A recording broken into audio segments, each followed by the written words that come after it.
Hello everyone. I am Dr. Nilanjana Bhattacharya Nath from Swami Vivekananda Institute of Modern Science. Today my topic is metagenomics. Metagenomics is the two words meta and genomics.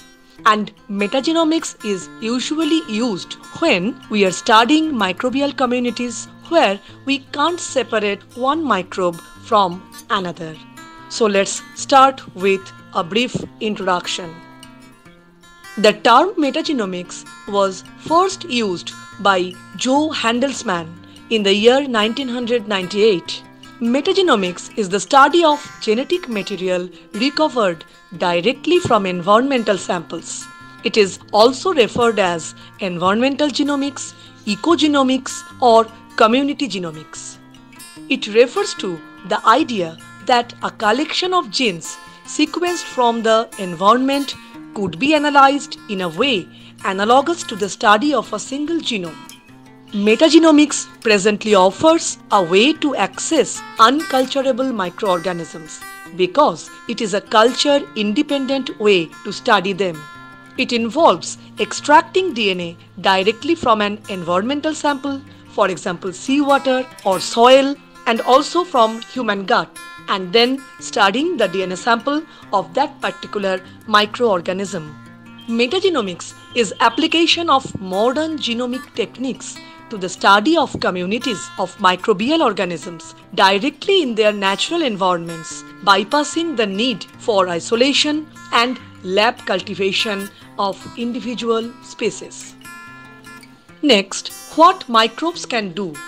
As I am talking about the microbes, the microbial genome, study of their genome, so obviously we have to know the importance or significance of microbes in our daily life or overall human life. Microbes are essential for every part of human life. Indeed, all life on earth, every process in the biosphere is touched by the endless capacity of microbes to transform the world around them. The chemical cycles that convert the key elements of life, carbon, nitrogen, oxygen, and sulfur, into biological accessible forms are largely directed by the dependent on microbes. All plants and animals have closely associated microbial communities that make necessary nutrients, metals, and vitamins available to their hosts.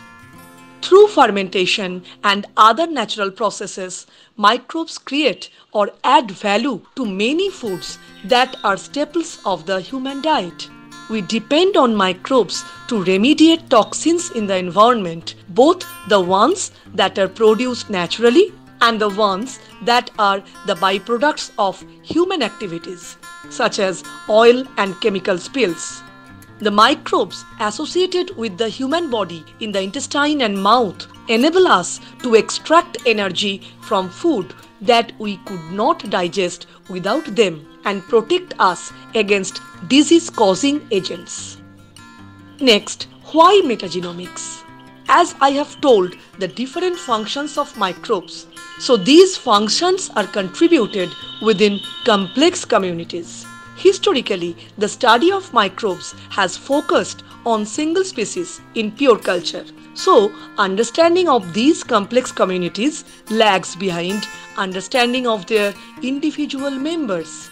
Almost all knowledge about microbes is largely lab knowledge. The science of metagenomics, only a few years old, will make it possible to investigate microbes in their natural environments, the complex communities in which they normally live. It will bring about a transformation in biology, medicine, ecology, and biotechnology that may be as profound as that initiated by the invention of the microscope. Next, what is metagenomics? Like genomics, metagenomics is both a set of research techniques comprising many related approaches and methods and a research field. In Greek, meta means transcendent. In its approaches and methods, metagenomics circumvents the unculturability and genomic diversity of most microbes. Meta in the first context recognizes the need to develop computational methods that maximize understanding of the genetic composition and activities of microbial communities. In the second sense, that of a research field, meta means that this new science seeks to understand biology at the aggregate level, transcending the individual organism to focus on the genes in the community and how genes might influence each other's activities in serving collective functions. Metagenomics, in either sense, will probably never be circumscribed by a definition, but the term includes cultivation independent genome level characterization of communities or their members, high throughput gene level studies of communities with methods borrowed from genomics and other omics studies. Next, metagenomics analysis.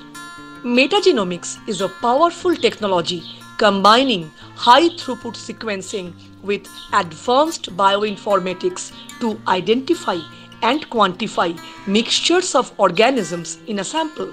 Metagenomics workflows consist of 4 main steps. Number 1, sample collection. We have to collect the sample from a particular location, quantify the amount and then store the sample. Second one, extraction. The process by which we can extract the sample.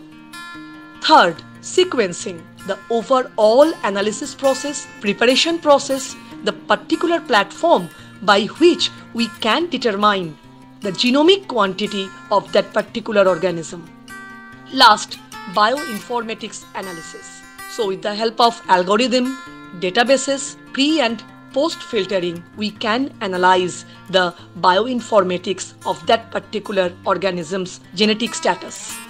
Each step contributes some error or bias to the overall measurement, which in some cases can result in widely different results from what is known or expected.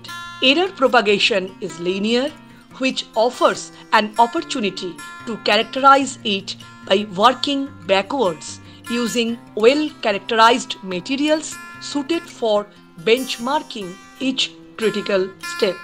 That's all for the first part of metagenomics. Thank you.